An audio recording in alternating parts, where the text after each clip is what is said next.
And I've got about 47 questions on digital banking, the future of cards, et cetera. But let's go to women in education right now. You lived STEM. How do we get more people into STEM? And do we just have to wait it out over a timeline to get there? Well, thanks, Tom, for that lovely introduction. And I don't think that we have to wait it out. I think we have to be really proactive. One of the things that we're doing at Mastercard is that we're bringing girls together, aged 12 to 14, to bring them into the company and show them how great STEM careers are, so that we get them before they start dropping maths and before they start selecting their exam subjects. And we've done that with over 4,000 girls around the world now, and we've got 1 million that we're aiming for. This is so important to get them into a STEM environment that is less than threatening. What do the people at home have to do? And we call these parents.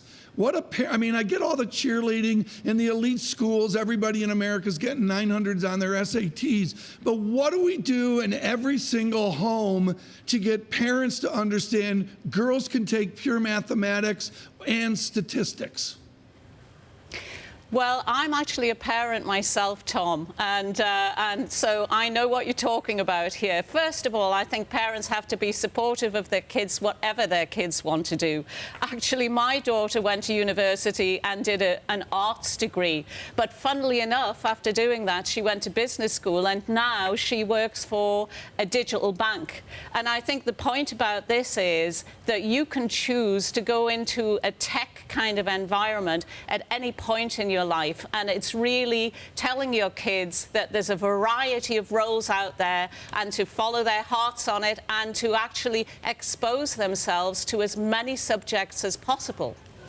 And overall, has the environment for women and girls really changed in the last 10 years? We see headlines that it's changing, but if you dig a little bit deeper, is it true, or is it just headlines? No, I think that the environment has changed. I think that girls are getting a lot of encouragement now about these subjects. And I know if you do something like International Baccalaureate, you tend to take 6 subjects right up until you go to university. And that's where you can really mix the science and the arts. Here in Britain, that was never possible in my generation. I had to do maths, physics and chemistry, or I had to do English, history and geography, but I couldn't mix the two.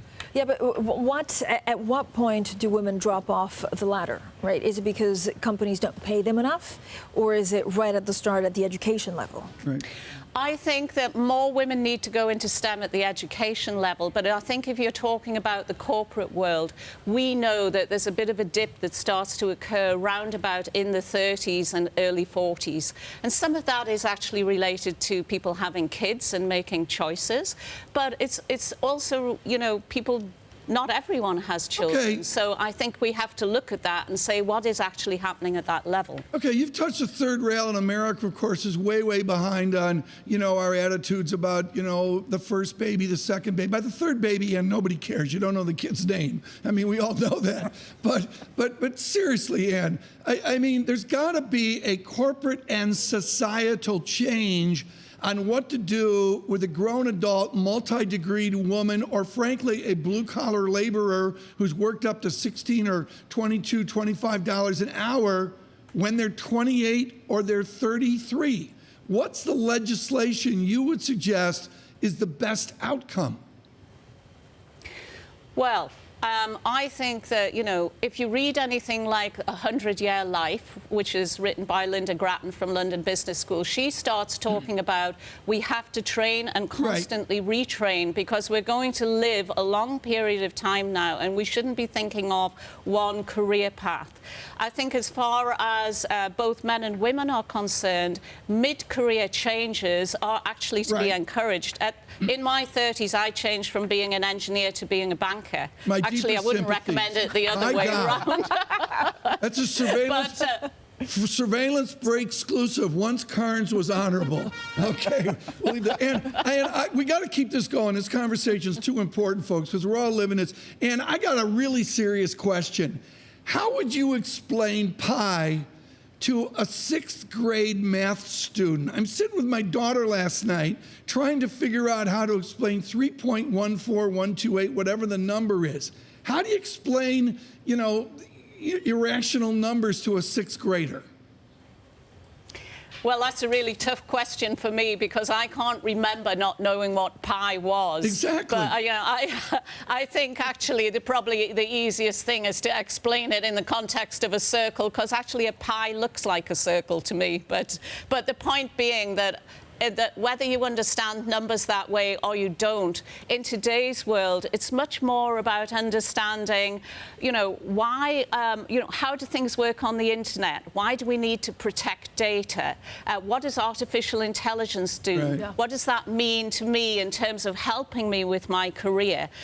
What do I need to know to be in that field? And by the way, I think it's great because with the advent of artificial intelligence, you can have so much more creativity. I was going to ask you, actually, if you, to a child born today, what should they study to actually get into the jobs of tomorrow?